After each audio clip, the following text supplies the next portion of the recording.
नमस्ते बच्चों, कैसे हैं आप सब। आई होप आप लोग सभी पढ़ाई कर रहे होंगे। तो चलिए आज हम लोग सिविक्स का चैप्टर 1 पावर शेयरिंग सत्ता की साझेदारी को डिस्कस करते हैं। पिछले क्लास से हम लोग डेमोक्रेसी को पढ़ते आ रहे हैं और डेमोक्रेसी में हमेशा हमने देखा है कि पावर जो है वो लोगों के पास होता है, जो लोग होते हैं उनके पास निहित होता है, और जो लोग होते हैं वो अपने पावर के एंजॉय अपने रिप्रेजेंटेटिव के द्वारा करते हैं। First thing. Second things, democracy में जो गवर्नमेंट होती है उस गवर्नमेंट के कुछ ऑर्गन्स होते हैं जिसको हम लोग लेजिस्लेचर, एग्जीक्यूटिव और जुडिशियरी के नाम से जानते हैं। इनके बीच में पावर शेयर्ड होता है और ये पावर को एंजॉय करते हैं। फिर हम देखते हैं कि गवर्नमेंट जो होता है कई लेवल पे होता है, जैसे कि स्टेट लेवल पे, सेंट्रल लेवल पे, और इनके बीच में पावर की शेयरिंग होती है। और ये जो अन्य लेवल पे जो गवर्नमेंट काम करती है ये अपने पावर को एंजॉय करते हैं।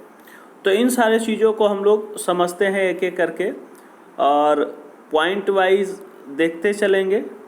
तो सबसे पहले बेल्जियम और श्रीलंका का एक केस स्टडी है, तो हम लोग शुरुआत करते हैं बेल्जियम से।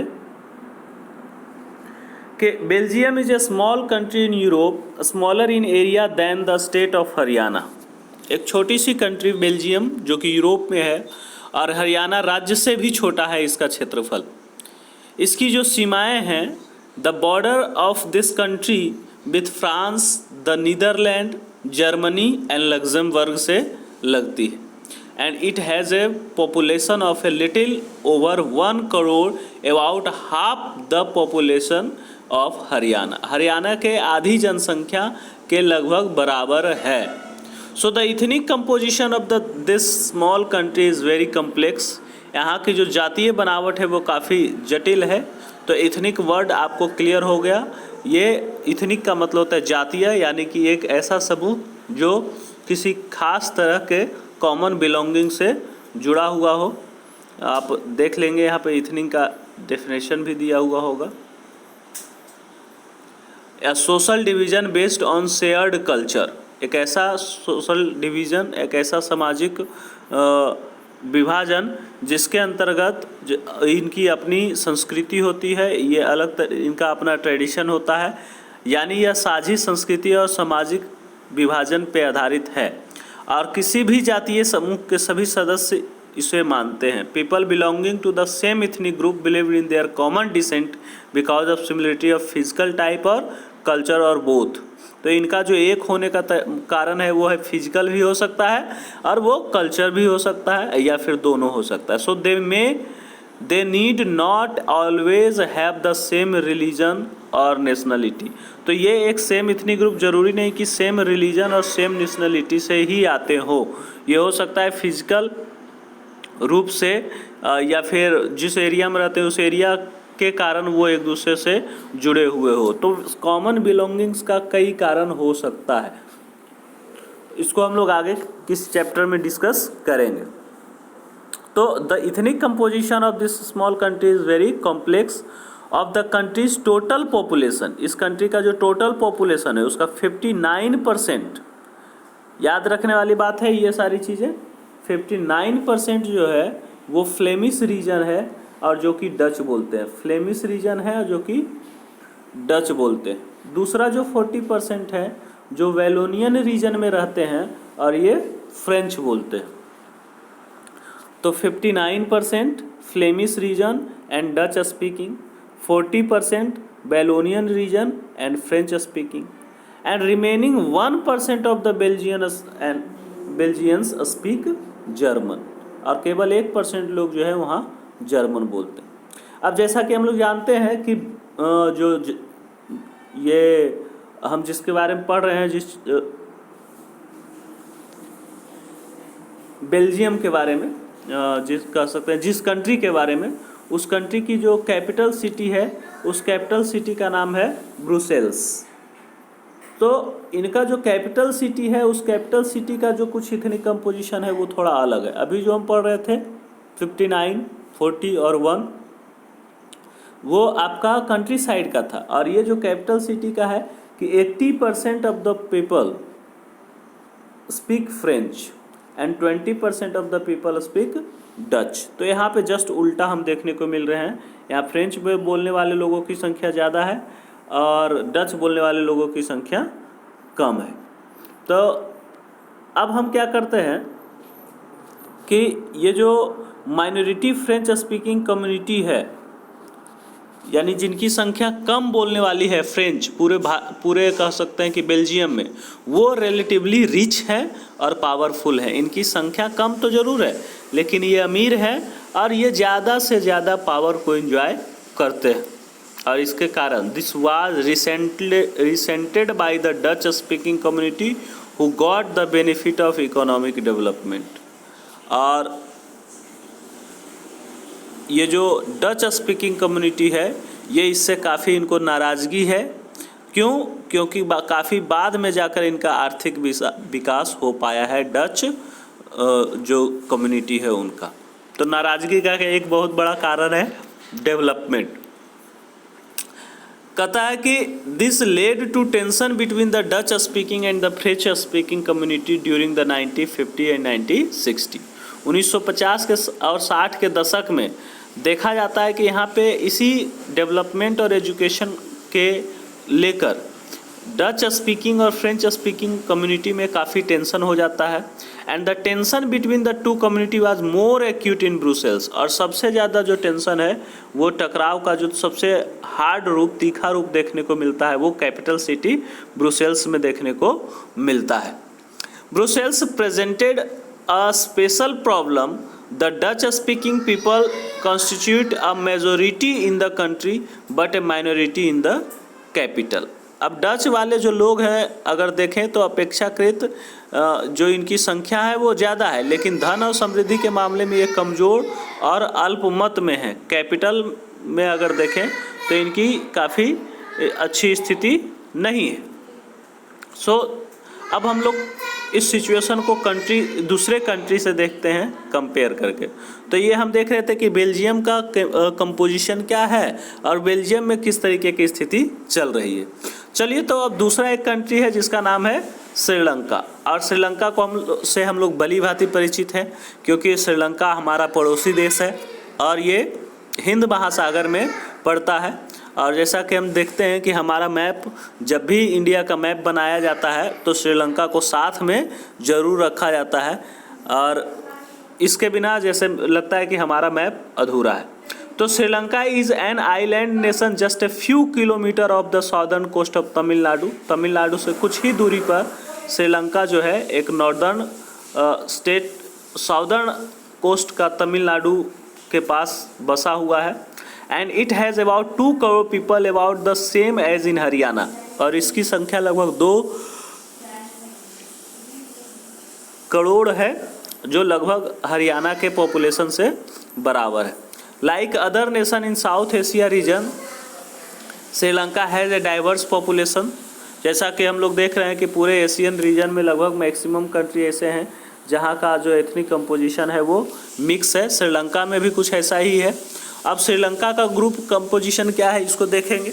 तो श्रीलंका का ग्रुप कंपोजिशन में हम लोग देखते हैं कि सिंहला स्पीकर, सिन्हला यहाँ का प्रमुख कह सकते हैं कि स्पीकिंग लैंग्वेज है। तो सिन्हला जो स्पीकर्स हैं वो 74% हैं। तमिल स्पीकर जो है वो 18% हैं। और among the Tamil there are also 2 sub group. Tamil native of the country, जो तमिल जो उस कंट्री के रहने वाले हैं, उनका जो स्थिति है वो लगभग 13% है और ये श्रीलंकन तमिल कहे जाते हैं। बाकी का जो रेस्ट अमाउंट हो गया 5% का, ये जो है वो इंडियन तमिल कहे जाते हैं। तो श्रीलंकन तमिल और इंडियन तमिल में यहाँ पे डिफरेंसेस क्रिएट किया गया। देखिए, ये आपका बेल्जियम का है पिक्चर, और उस पिक्चर में आपको ब्रुसेल्स को भी दिखाया गया है, और ये रेड कलर से आपको दिखाया गया है वैलोनियन रीजन जो फ्रेंच बोलते हैं, और जो डच स्पीकिंग है, जो येलो कलर से दिखाया गया है वो फ्लेमिश रीजन है, वो डच स्पीकिंग है। और बीच में जो छोटा सा रीजन दिखाया गया है वो इसका कैपिटल है ब्रुसेल्स। और इस तरीके से इसका ये पिक्चर है। तो अब यहाँ पे हम श्रीलंका की बात कर रहे थे, जहाँ पे हमने देखा कि 18% जो तमिलियन हैं, 18% जो तमिल बोलने वाले लोग हैं, उसमें भी 13% श्रीलंकन तमिल हैं और बाकी का जो 5% है वो इंडियन तमिल है। So the rest of whose forefathers come from India as plantation worker during colonial period are called Indian Tamil. तो ये इंडियन तमिल क्यों कहलाते हैं? क्योंकि इनके जो फोर फादर थे, जो पूर्वज थे, ये पूर्वज कभी न कभी कॉलोनियल पीरियड में यहाँ काम करने के लिए प्लांटेशन वर्कर के रूप में यहाँ आए थे और यहाँ आकर परमानेंट बस गए। So as you can see from the map of Sri Lanka, Sri Lanka का मैप यहाँ देखिए दिया हुआ है। इस मैप से आपको पता चल जाएगा कि सबसे प्रमुख जो सामाजिक ग्रुप सिंगला है जो 74% है और इसकी कुल आबादी का 18% जो है वो तमिल है। और तमिल भी जो है वो दो पार्ट में बटे हुए हैं, एक इंडियन तमिल और दूसरा श्रीलंकन तमिल।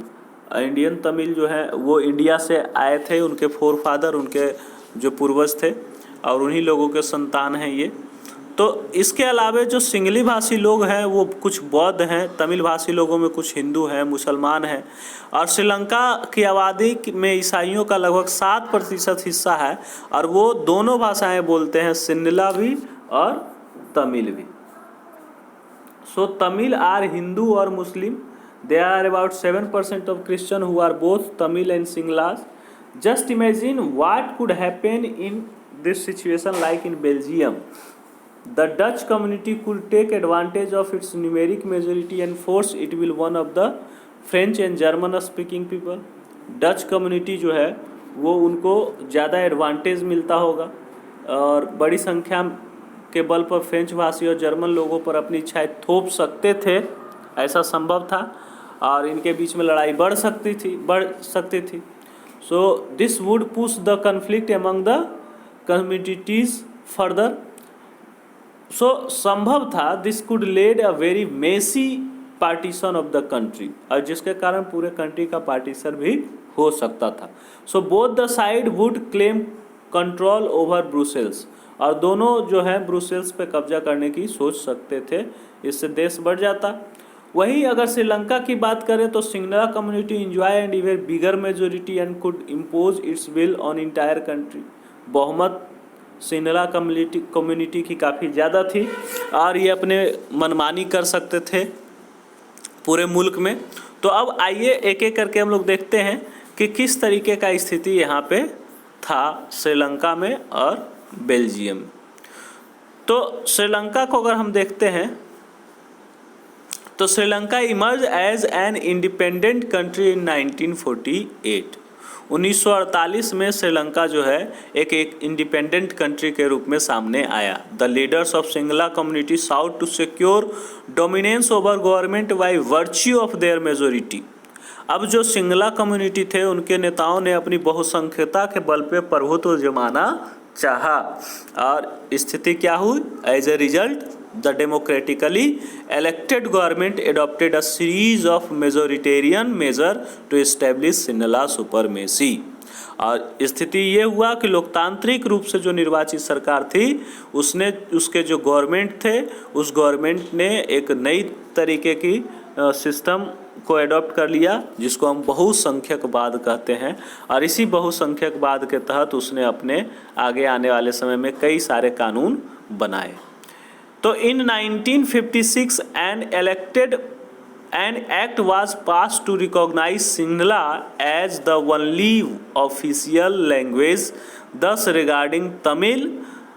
अब 1956 में एक कानून बनाया गया जिसके अनुसार तमिल को दरकिरार कर दिया गया, डिसरिगार्ड किया गया और एकमात्र राजभाषा घोषित कर दी गई। किसको? सिंहलाज को। And the government followed preferential policy that favored Singla applicants for university position and government job. अब क्या हुआ कि विश्वविद्यालय और सरकारी नौकरियों में जो भी व्यक्ति सिंहला जानता था उसको प्राथमिकता दी जाएगी, ऐसी नीति बनाई गई। A new constitution stipulated that the state shall protect and foster Buddhism। अब नया कॉन्स्टिट्यूशन में ये प्रावधान किया गया कि बौद्ध मत को संरक्षण और बढ़ावा दिया जाएगा। सो all these government measures coming one after the other and gradually increase the feeling of alienation among the Sri Lankan Tamil। अब जितने भी मेजोरिटेरियन सिस्टम के तहत जितने भी मेजर्स लाए गए, उपाय लाए गए, ग्रेजुअली धीरे धीरे क्या हुआ कि जो तमिल थे यानी जो श्रीलंकन तमिल थे वो एलियनेशन का शिकार हो गए और धीरे धीरे उनको अपने ही देश में बेगानापन लगने लगा, अकेलापन लगने लगा। They left that one of the major political party led by the Buddhist Singha leader was sensitive to their language and culture। तो जितने भी बौद्ध धर्म को मानने वाले थे उन्होंने सिंहला नेतृत्व वाली सारी राजनीतिक पार्टियां उनकी भाषा और संस्कृति को लेकर असंवेदनशील हो गई। उन्हें लगा कि संविधान और सरकार की नीतियां उन्हें उनकी राजनीतिक अधिकारों से वंचित कर रही है। So government policy denied them equal political right, discriminated against them in getting job and other opportunity and ignore their interest. उनके साथ अनदेखी की जा रही है, नौकरियों में, कामों में जो अपॉर्चुनिटी उनको मिलना चाहिए था उसको इग्नोर किया जा रहा है, उनके इंटरेस्ट को दबाया जा रहा है। So as a result the relation between the Sinhala and Tamil community strain over time. तो इनकी जो स्थिति थी आपस में जो संबंध था वो बिगड़ते चला गया। तो जो एक वर्ड आ रहा है यहाँ पे उसको हम लोग देख देते हैं बहुसंख्यकवाद, मेजोरिटेरियनिज्म। इसका मतलब क्या होता है? तो एक ऐसा मान्यता जिससे कोई बहुसंख्यक समुदाय जो होता है वो सरकार में होती है और अपने मनचाहे ढंग से शासन करती है और इसके दौरान वो अल्पसंख्यक समुदाय के ज़रूरत और इच्छाओं की अवहेलना करती है।